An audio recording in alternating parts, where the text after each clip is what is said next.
ಇನ್ನು ಕೃಷ್ಣ ಮಠದಲ್ಲಿ ಇಫ್ತಾರ್ ಕೂಟ ವಿಚಾರಕ್ಕೆ ಸಂಬಂಧಪಟ್ಟಂತೆ ಉಡುಪಿಯಲ್ಲಿ ಪೇಜಾವರ ಮಠಾಧೀಶ ವಿಶ್ವೇಶ ತೀರ್ಥರು ಹೇಳಿಕೆಯನ್ನ ನೀಡಿದ್ದಾರೆ. ನಮಾಜ್ ಮಾಡಿದ್ರಿಂದ ಹಿಂದೂ ಧರ್ಮಕ್ಕೆ ಅಪಮಾನವಾಗಿಲ್ಲ, ಉಪವಾಸ ಬಿಡುವ ಮುನ್ನ ನಮಾಜ್ ಮಾಡಬೇಕು ಎಂದಿದ್ದಾರೆ.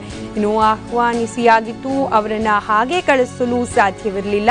ಅಷ್ಟಕ್ಕೂ ಸಾರ್ವಜನಿಕ ಸ್ಥಳದಲ್ಲಿ ನಮಾಜ್ ಮಾಡಿದ್ರೆ ತಪ್ಪೇನು ಅನ್ನೋ ಪ್ರಶ್ನೆಯನ್ನ ಕೂಡ ಉಡುಪಿಯಲ್ಲಿ ಬಗ್ಗೆ ಪ್ರತಿಕ್ರಿಯೆ ನೀಡುವ ಸಂದರ್ಭದಲ್ಲಿ ಪೇಜಾವರ ಮಠಾಧೀಶ ವಿಶ್ವೇಶ ತೀರ್ಥರು ಪ್ರಶ್ನೆ ಮಾಡಿದ್ದಾರೆ. ಇನ್ನು ನಮಾಜ್ ಮಾಡಿದ್ದು, ಊಟ ಮಾಡಿದ್ದು ದೊಡ್ಡ ವಿಷಯ ಅಲ್ಲ. ಮಧ್ವಾಚಾರ್ಯರ ಕಾಲದಿಂದಲೂ ಕೂಡ ಮುಸ್ಲಿಮರೊಂದಿಗೆ ಬಾಂಧವ್ಯ ಇದ್ದೇ ಇದೆ. ಮಧ್ವಾಚಾರ್ಯರು ಮಾಡಿದ್ದನ್ನೇ ನಾನು ಕೂಡ ಮಾಡಿದ್ದೇನೆ ಅಂತ ಹೇಳಿ ತಮ್ಮ ಒಂದು ಕಾರ್ಯಕ್ಕೆ ಉಡುಪಿಯಲ್ಲಿ ಪೇಜಾವರ ಮಠಾಧೀಶ ವಿಶ್ವೇಶ ತೀರ್ಥರು ಸಮರ್ಥನೆಯನ್ನ ಮಾಡಿಕೊಂಡಿದ್ದಾರೆ. ಇನ್ನು ಪ್ರಮೋದ್ ಮುತಾಲಿಕ್ ಜೊತೆ ನನ್ನ ಅಭಿಪ್ರಾಯವನ್ನ ಹೇಳಿದ್ದೇನೆ. ಪ್ರತಿಭಟನೆ ವಿಚಾರದಲ್ಲಿ ಯಾವುದೇ ಪ್ರತಿಕ್ರಿಯೆ ನೀಡೋದಿಲ್ಲ. ನಾನು ಶಾಂತವಾಗಿ ನನ್ನ ಕೆಲಸವನ್ನ ಮಾಡ್ತಿದ್ದೇನೆ ಅಂತ ಕೂಡ ಪೇಜಾವರ ಶ್ರೀಗಳು ಈ ಸಂದರ್ಭದಲ್ಲಿ ಹೇಳಿಕೆ ನೀಡಿದ್ದಾರೆ.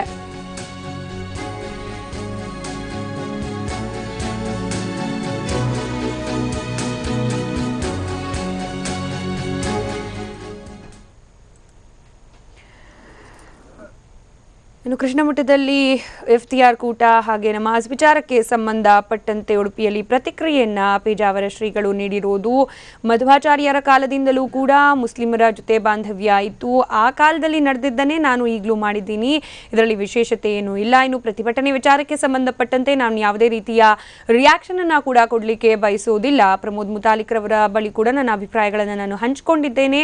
ಇದನ್ನು ಹೊರತುಪಡಿಸಿ ಅವರವರ ಇಚ್ಛೆ ಅಂತ ಕೂಡ ಪೇಜಾವರ ಶ್ರೀಗಳು ಪ್ರತಿಕ್ರಿಯೆಯನ್ನ ನೀಡಿರೋದು. ಇನ್ನು ಇಫ್ತಿಯಾರ್ ಕೂಟ ವಿಚಾರ ಹಾಗೆ ನಮಾಜ್ ವಿಚಾರಕ್ಕೆ ಸಂಬಂಧಪಟ್ಟಂತೆ ಸಾಕಷ್ಟು ಚರ್ಚೆಗಳು ನಡೀತಾ ಇದೆ. ಈ ಸಂಬಂಧ ಇವತ್ತು ವಿಶ್ವೇಶ ತೀರ್ಥರು ಪ್ರತಿಕ್ರಿಯೆಯನ್ನ ನೀಡಿರೋದು. ಉಪವಾಸ ಬಿಡುವ ಮುನ್ನ ನಮಾಜ್ ಮಾಡಬೇಕು, ಅವರನ್ನೆಲ್ಲ ಆಹ್ವಾನಿಸಿಯಾಗಿತ್ತು, ಹಾಗಾಗಿ ಅವರನ್ನ ಹಾಗೆ ಕಳಿಸೋಕೆ ಸಾಧ್ಯ ಇರಲಿಲ್ಲ. ಅಷ್ಟಕ್ಕೂ ಸಾರ್ವಜನಿಕ ಸ್ಥಳದಲ್ಲಿ ನಮಾಜ್ ಮಾಡಿದ್ರೆ ತಪ್ಪೇನೂ ಇಲ್ಲ.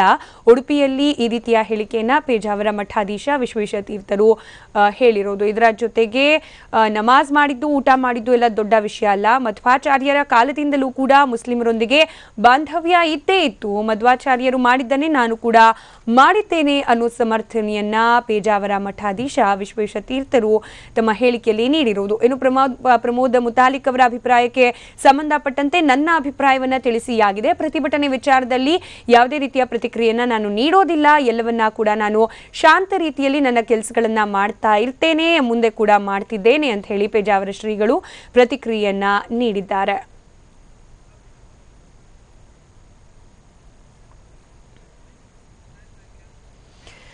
ಹಾಗಾದರೆ ಸ್ಪಷ್ಟನೆ ರೂಪದಲ್ಲಿ ಪೇಜಾವರ ಶ್ರೀಗಳು ಹೇಳಿದ್ದೇನು ಕೇಳೋಣ ಬನ್ನಿ.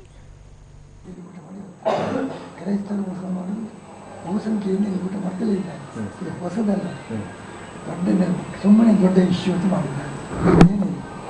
ಹೊಸ ವಿಷಯವೇ ಇಷ್ಟು ಓಟ್ ಆಗ್ತಾ ಇದೆ. ಒಂದು ದಿವಸ ನಾನು ಆಹ್ವಾನ ಮಾಡಿ ಓಟ್ ಹಾಕಿದರೆ ದೊಡ್ಡ ಕಾರಣ ಇದೆ.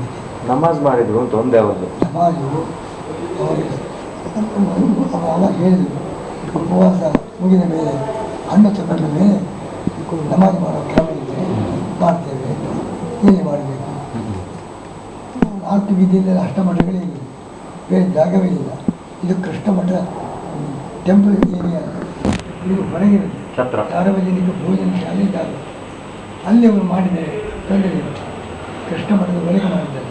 ಅದು ನಮಾಜ್ ಇದ್ದರೆ ಅದರಲ್ಲಿ ಹಿಂದೂ ಧರ್ಮವನ್ನು ಒಳ್ಳೆಯ ವಿಚಾರ ಇಲ್ಲ. ದೇವರನ್ನು ಪ್ರಾರ್ಥನೆ ಮಾಡಿ, ಅವರ ದೇವರನ್ನು ಪ್ರಾರ್ಥನೆ ಮಾಡ್ತಾರೆ. ಜಗಕ್ಕೆ ಸೃಷ್ಟಿಕರ್ತನೆ ಅಂತೇಳಿ ಪ್ರಾರ್ಥನೆ ಮಾಡ್ತಾರೆ. ಅದು ಅವರ ಸಂಪ್ರದಾಯದಿಂದ ಮಾಡಿದ್ದಾರೆ. ಇದರಿಂದ ದೊಡ್ಡ ಹಿಂದೂ ಧರ್ಮಕ್ಕೆ ಆಗುವ ದೊಡ್ಡ ಅನರ್ಥ ಏನಿಲ್ಲ. ಅದು ಕೂಡ ಒಂದು ಸಂಪ್ರದಾಯ ಇದೆ. ಊಟ ಮಾಡೋದಕ್ಕಿಂತ ಮುಂಚೆ ಪ್ರಾರ್ಥನೆ ಮಾಡೋ ಕ್ರಮ ಇದೆ ಅಂತ ಹೇಳಿದರು.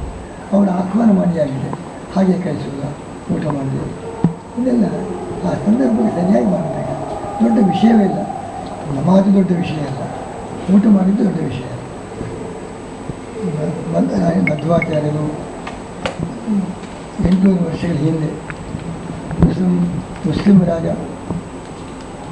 ಆ ಸೈನಿಕರು ಆಕ್ರಮಣ ಮಾಡಿದರು. ಅವರ ಮೇಲೆ ಅವರೇ ಶಾಂತವಾಗಿ ಹೇಳಿದರು, ಯಾಕೆ ನಮ್ಮಿಂದ ಏನು ಭಯ, ನೀವು ಭಾಳ ಬಂದಿದ್ದೀವಿ, ನಾವು ಕೆಲವೇ ಮೇಲೆ ಭಯ ಪಡಬೇಡಿ, ನಿಮ್ಮ ರಾಜನ ನೋಡಲಿಕ್ಕೆ ಬಂದಿದ್ದೇವೆ ಅಂತ ಹೇಳಿದರು. ನಿಮ್ಮ ರಾಜನ ನೋಡಲಿಕ್ಕೆ ಬಂದಿದ್ದೇವೆ. ರಾಜ ಭೇಟಿ ಕೊಟ್ಟ, ಮಾತಾಡಿದ. ಅವರ ಮಾತಿನ ಬೈಕಿ ನೋಡಿ ಅವರು ಭಾರಿ ದಂಗಾಗಿ ಬಿಟ್ಟ. ಅವರಿಗೆ ಭಾರಿ ಗೌರವ ಮಾಡಿ ಸನ್ಮಾನ ಮಾಡಿ ಕಳಿಸಿದರು. ಅವನ ಜೊತೆಗೆ ಒಳ್ಳೆಯ ಸೌಹಾರ್ದವನ್ನು ಮಧ್ವಾಚಾರ್ಯರು ಬೆಳೆಸಿದರು. ಮಧ್ವಾಚಾರ್ಯರು ಮಾಡಿದ ಮೇಲೆ ನಾವು ಊಟ ಹಾಕಬಾರ್ದ? ಹೌದು, ಸ್ನೇಹ ಸೌಹಾರ್ದ ಸಂಪರ್ಕ ಮಂತ್ರಾಲಯ ಸ್ವಾಮಿಗಳು ಅಲ್ಲಿ ಸುಲ್ತಾನ ಜಾಗ ಕೊಟ್ಟದ್ದು ಅವನಿಗೆ ಮಠ ಕಟ್ಟಲಿಕ್ಕೆ ಜಾಗ ಕೊಟ್ಟವನೇ ಮುಸ್ಲಿಂ ಸುಲ್ತಾನ. ಅವನ ಜೊತೆಗೆ ಸ್ನೇಹ ಸೌಹಾರ್ದ. ಮಧ್ವಾಚಾರ್ಯರು ರಾಘವೇಂದ್ರ ಸ್ವಾಮಿಗಳು ನಮ್ಮ ಸಂಪ್ರದಾಯದಲ್ಲಿ ದೊಡ್ಡ ವ್ಯಕ್ತಿಗಳು. ಅವರಿಬ್ಬರು ಕೂಡ ಅವ್ರ ಜೊತೆಗೆ ಸೌಹಾರ್ದ ಇಟ್ಟುಕೊಂಡಿದ್ದಾರೆ. ನಮ್ಮ ಪರಮ ಗುರುಗಳು ಅವರು 100 ವರ್ಷಕ್ಕಿಂತ ಹೆಚ್ಚಾಯಿತು, 1904 ಪರ್ಯಾಯವಾದ ಪೂರ್ವಭಾವಿಯಾಗಿ ಹಾಜಿ ಅಬ್ದುಲ್ಲಾ ಮನೆ ಕರೆದರು. ಮನೆಗೆ ಹೋಗಿ ಪಾಲಕಾಣಿಗೆ ಸ್ವೀಕಾರ ಮಾಡಿದ್ದಾರೆ. ಅಬ್ದುಲ್ಲಾ ಮನೆಗೆ ಹೋಗಿ ಪಾಲಕಾಣಿಗೆ ಸ್ವೀಕಾರ ಮಾಡಿದ್ದಾರೆ. ಅದು ದೊಡ್ಡ ತಪ್ಪು. ಗೋಮಾಂಸದವರು ಅವರ ಮನೆಗೆ ಹೋದರೆ ಹೇಗೆ, ಕಾಣಿಗೆ ಹೇಗೆ ತಗೊಂಡು, ಇದೆಲ್ಲ ಮೊದಲಿನಿಂದಲೂ ನಡೆದುಕೊಂಡು ಬಂದಿದೆ. ಪರಸ್ಪರ ಧರ್ಮದವರಲ್ಲಿ ಅವರದ್ದು ಆಚರಣೆಯಲ್ಲಿ ವ್ಯತ್ಯಾಸ ಇದ್ದರೂ ಸೌಹಾರ್ದ ಸಂಪರ್ಕ ಮಧ್ವಾಚಾರ್ಯರಲ್ಲಿ ಈ ಕಾಲದವರೆಗೆ ಇದೆ. ಅದನ್ನೇ ನಾನು ಮಾಡಿದೆ. ಹೊಸದು ಏನು ಮಾಡಿದ್ದಾರೆ? ಇದಕ್ಕೆಲ್ಲ ಸುಮ್ಮನೆ ಅವರು